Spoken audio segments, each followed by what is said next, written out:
मैंने 2010-11 में इमरान खान का साथ देना शुरू किया था और जिस वक्त मैं था उस वक्त इमरान खान प्राइम मिनिस्टर बनने से बहुत दूर था। उसके बाद जितने जलसे हुए, जितने जुलूस हुए, I was in charge coordinator. I was sponsoring every event. I was taking care of all the expense.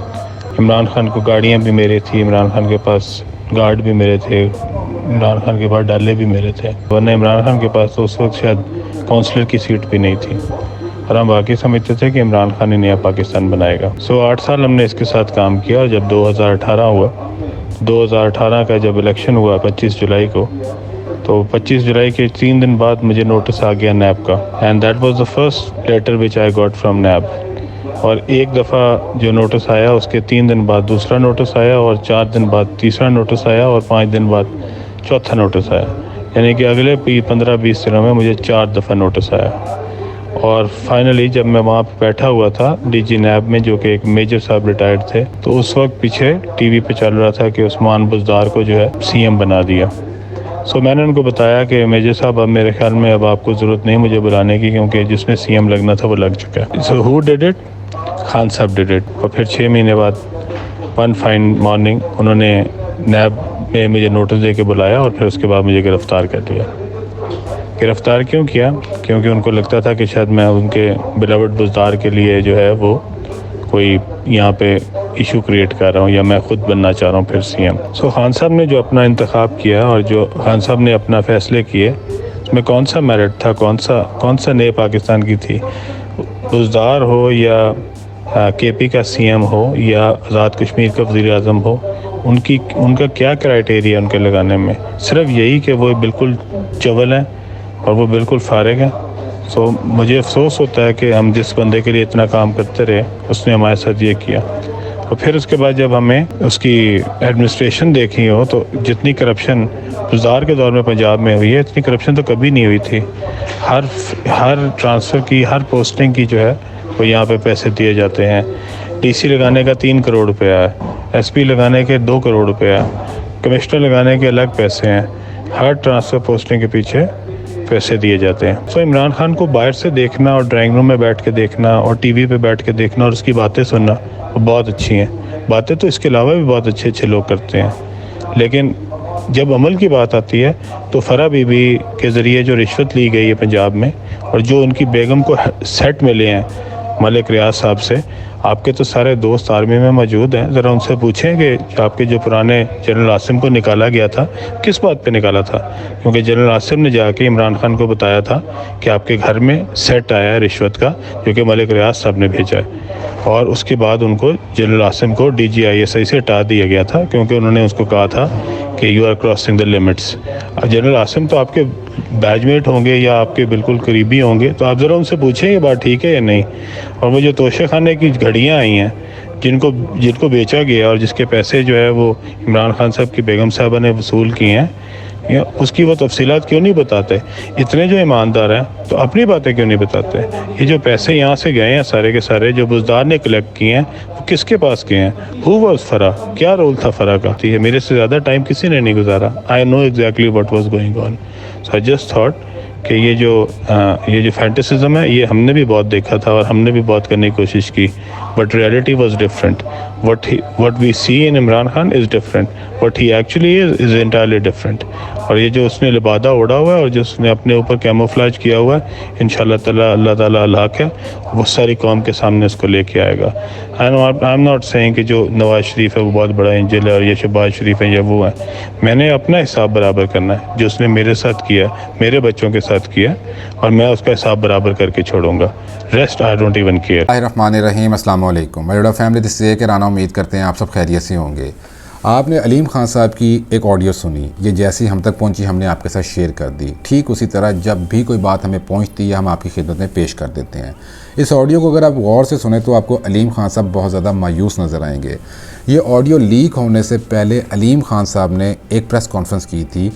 उस प्रेस कॉन्फ्रेंस में उन्होंने ताबड़तोड़ हमले किए थे इमरान खान साहब के ऊपर। उनको याद दिलाने की कोशिश की थी कि किस तरह 2010 से लेके 2022 तक उन्होंने इमरान खान और PTI की खिदमत की, कैसे उनके जलसे जुलूस स्पॉन्सर किए, कैसे इमरान खान को गाड़ियाँ दी, डाले दिए, लैंड क्रूज़र्स दी, अपने गार्ड्स दिए। इसके साथ उसी प्रेस कॉन्फ्रेंस में उन्होंने फ़रा की करप्शन का हवाला दिया और बुज़दार के बारे में बताया कि बहुत ज़्यादा ये करप्शन करता था और इमरान खान ने मुझे सीएम ना बनाने के लिए बुज़दार को सीएम बना दिया और मुझे नैब पढ़वा दी। हुआ क्या था, और ये गिला उनका बिल्कुल जायज़ है। अलीम खान साहब लाहौर में रहते हैं और लाहौर में उनकी अपनी एक सोसाइटी है, इनका प्रॉपर्टी से लेना देना बहुत बड़े लेवल पे ये प्रॉपर्टी का, रियल एस्टेट का काम करते हैं। पार्क व्यू के नाम से इनकी हाउसिंग सोसाइटी है। अलीम खान साहब एसोसिएटेड हैं जहांगीर तरीन साहब के साथ, तो ये जो जहांगीर तरीन ग्रुप कहलाता है ये उसी ग्रुप का हिस्सा हैं। जहांगीर तरीन साहब की बहुत ज़्यादा बॉन्डिंग थी किसी ज़माने में खान साहब के साथ, और तरीन साहब ये चाहते थे कि पंजाब का सीएम अलीम खान साहब को बनाया जाए, यानी कि अपना बंदा वो लगाना चाहते थे। दूसरी तरफ शाह महमूद कुरैशी साहब चाहते थे कि वो अपना सीएम पंजाब लगाएं। जहांगीर तरीन साहब की और शाह महमूद कुरैशी साहब की आपस में बनती नहीं थी और दोनों जनूबी पंजाब के बहुत पावरफुल धड़े हैं। तीसरे नंबर पे परवेज़ इलाही साहब ख़ुद सीएम पंजाब के कैंडिडेट थे। तो ये तीन बड़े धड़े सीएमशिप के लिए भाग दौड़ कर रहे थे। तो इमरान खान साहब ने ऊपर बैठ के ये फ़ैसला किया कि ये तीनों बहुत ज़्यादा मजबूत हैं और हर एक के पास बहुत ज़्यादा MPs हैं और ऊपर MNAs भी हैं, तो मुझे इनको नाराज़ नहीं करना। तो उन्होंने एक बहुत ही फजूल किस्म का भोंडा सा फ़ैसला किया उस्मान बुज़दार साहब को सीएम पंजाब बना के। उन्होंने इसलिए बुज़दार साहब को सीएम पंजाब बना दिया कि ये एक कमज़ोर आदमी है, कमज़ोर सीएम होगा, मेरे काबू में रहेगा, मैं अपने लिहाज से पंजाब को चला लूँगा और बाकी जो तीनों धड़े हैं, तरीन ग्रुप, कुरैशी ग्रुप और परवेज़ इलाही ग्रुप, ये नाराज़ नहीं होंगे। लेकिन पंजाब की आवाम का पट्ठा बिठा दिया इमरान खान साहब ने बुज़दार की सूरत में, और यहाँ पे करप्शन का बाज़ार गर्म हो गया। ये बात बिल्कुल सच है अलीम खान साहब की कि पंजाब में आपने DC लगना हो तो 3 करोड़ रुपया रेट था, अगर आपने SP लगना है तो 2 करोड़ रुपया रेट था। इसी तरह आपने अगर SSP लगना है, कमिश्नर लगना है, RPO लगना है, कुछ भी आपने लगना है तो हर एक के अलहदा रेट थे। और वो फ़रा बीबी लीड करती थी। फ़रा बीबी का पूरा नाम फ़रद शहज़ादी है। हमने कंप्लीट वीडियो बना दी हुई है फ़रा बीबी की करप्शन की दास्तान उसमें बता दी हुई है। अगर आपने वो नहीं देखी, नहीं सुनी है तो आप वो जाके देख लें, आपको पता चल जाएगा कि किस तरह से पैसा घूमता था। उस्मान बुज़दार साहब का दफ्तर कैसे उसमें इन्वॉल्व था और पैसा कैसे घूम के बनी गाला बुशरा बीबी साहिबा तक पहुँचता था। और अगर आप ये ऑडियो गौर से सुना तो उसमें आपको घड़ियों का हवाला भी मिलेगा। अलीम खान साहब घड़ियाँ बेचने की बात कर रहे हैं, ये बात बिल्कुल ठीक है कि घड़ियाँ तोहफे में आती थीं। फ़रद शहज़ादी का स्टाइल करप्शन का डिफरेंट था। होता ये था कि वो लोगों से तोहफे की मद में चीज़ें लेती थीं। घड़ियाँ ले ली महंगी महंगी, ये कोई 1000, 500, 10,000 की, 20,000 की घड़ियाँ नहीं, ये लाखों करोड़ों का अपना धंधा हो रहा था। किसी से घड़ियाँ मंगवा ली, फिर उसको सेल करके एक अकाउंट में पैसे जमा हो गए। इसी तरह दुबई का एक ब्रांड था, वहाँ से सेट पाकिस्तान मंगवाए जाते थे, वो बिकता था और वो पैसे एक अकाउंट में जमा होते थे। तो इस तरह से पैसा घूमता था। और उस्मान बुज़दार कैसे इस्तेमाल होते थे, देखें पंजाब का सीएम तो उस्मान बुज़दार था ना, तो अथॉरिटी तो उनके पास ही, तो जो भी आपने ट्रांसफ़र पोस्टिंग करनी था साइन तो उस्मान बुज़दार साहब के चलेंगे। तो इस तरह फ़रा बीबी लीड कर रही थी, फ्रंट मैन थी बुशरा बीबी की बनीगाला से, और जो भी फ़ैसले हो रहे थे उन पे साइन हो रहे थे उस्मान बुज़दार साहब के। अब ये कहना कि इमरान खान साहब को पता नहीं है गलत है, और अलीम खान साहब बार बार ये बात कह रहे हैं कि उन्होंने खान साहब को कई दफ़ा ये इन्फॉर्म किया था कि ये गड़बड़ पंजाब में चल रही है मैसिव स्केल पे। तो इसको देखें, और खान साहब आगे से कहते थे कि मुझे सबूत दो। तो सबूत तो क्या देना है, सबको पता है, और उनको रिपोर्टिंग ऑलरेडी थी इदारों से कि जी ये गड़बड़ चल रही है। तो खान साहब ने उस पर कोई खातिर खा तवज्जो नहीं दी है। तो ये एक और आप बात ऑडियो के अंदर सुन रहे हैं हार की, जो अभी आपको मैंने बताइए कि हार का सेट वो भी यही गेम थी, करप्शन ऐसी होती थी। लेकिन इंटरेस्टिंगली उन्होंने एक राज से पर्दा उठाया कि मलिक रियाज हुसैन साहब ने भी हार का सेट गिफ्ट किया था साबका खातून अव्वल बुशरा बीबी साहिबा को। और जो साबिक आपके DGISI थे जनरल आसिम साहब, उनको पता चल गया। उन्होंने इमरान खान साहब को बताया कि मलिक रियाज हुसैन साहब की तरफ से बुशरा बीबी साहिबा को एक सेट, एक हार जो है वो गिफ्ट किया गया है रिश्वत की मद में, जिस पे इमरान खान साहब नाराज़ हो गए, बरम हुए, ऑफेंड हुए, और गुस्से में आके उन्होंने DGISI साबका DGISI जनरल आसिम साहब को कहा you are crossing your limits, और वो खामोश हो गए। और उसके बाद उनकी छुट्टी करवा दी गई एज़ DGISI। तो ये बातें सारी सच हैं। लेकिन एक बात है कि जहाँ पे ये पंजाब में गड़बड़ हो रही थी बहुत मैसिव स्केल पे, बहुत बड़े पैमाने पे इसमें ख़राबियाँ थीं, करप्शन हो रही थी, चाहे वो फ़रा की सूरत में हो रही हो, चाहे वो उस्मान बुज़दार साहब की सूरत में हो रही हो, ये बात तो है कि करप्शन हो रही थी। रेट बहुत ज़्यादा बढ़ गए हुए थे, लोग ये गिला कर रहे थे कि जी कोई भी काम करवाना तो करप्शन बहुत ज़्यादा होती है। लेकिन अलीम खान साहब, आपसे एक रिक्वेस्ट है, आप एक समझदार आदमी हैं और आपकी बहुत ज़्यादा रिस्पेक्ट है सोसाइटी में और आप बहुत अच्छा काम कर रहे हैं हाउसिंग सोसाइटीज़ के अंदर। एक आपसे रिक्वेस्ट है कि 2010 से लेके 2022 तक जब आप पीटीआई और ख़ास कर इमरान खान साहब के साथ कंधे से कंधा मिला के चल रहे थे, बड़े बड़े आप उनके जलसे अरेंज कर रहे थे, मैनेज कर रहे थे, स्पॉन्सर कर रहे थे, उनकी रैलियाँ ऑर्गेनाइज़ कर रहे थे, आप उनको अपनी गाड़ियाँ देते थे, डाले देते थे, लैंड क्रूज़र्स देते थे, अपने गार्ड्स देते थे, तो उस दौरान ये सारी चीज़ें आपके सामने आ रही थी, जिसमें घड़ियाँ आ रही हैं, जा रही हैं, हार आ रहे हैं, जा रहे हैं, उस्मान बुज़दार करप्शन कर रहा है, फ़रा करप्शन कर रही है।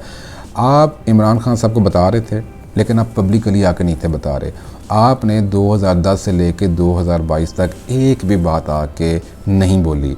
इसका मतलब क्या हुआ? इसका मतलब यह है कि जो आज आपको चीज़ें बुरी लग रही हैं, पिछले 12 साल आप इमरान खान की सोच के साथ खड़े हुए थे। जो इरेगुलरिटीज़ थीं, जो बेज़ाब्तियाँ थीं, आप चुप रह के 12 साल आपने खामोश रह के इमरान खान साहब के हर फैसले को ऑन किया। आपने खामोश रह के ये साबित किया कि इमरान खान साहब जो कह रहे हैं, आप उनकी सोच, आप उनके नज़रिए के साथ खड़े हुए हैं। इसलिए आज 2022 में आके जब आपका उनके साथ इख्तलाफ हो गया है, आपने उनकी पार्टी क्विट कर दी है, आप अपोजिशन के साथ जाके बैठ गए हैं, तो देखें पर्सनैलिटी क्लैश के अंदर आके खुदारा ये इल्ज़ाम तराशियाँ ना करें, खुदारा पर्सनैलिटी क्लैश में आके ज़ात पे कीचड़ ना उछालें, क्योंकि वो आपके साबिक वज़ीर आज़म रह चुके हैं।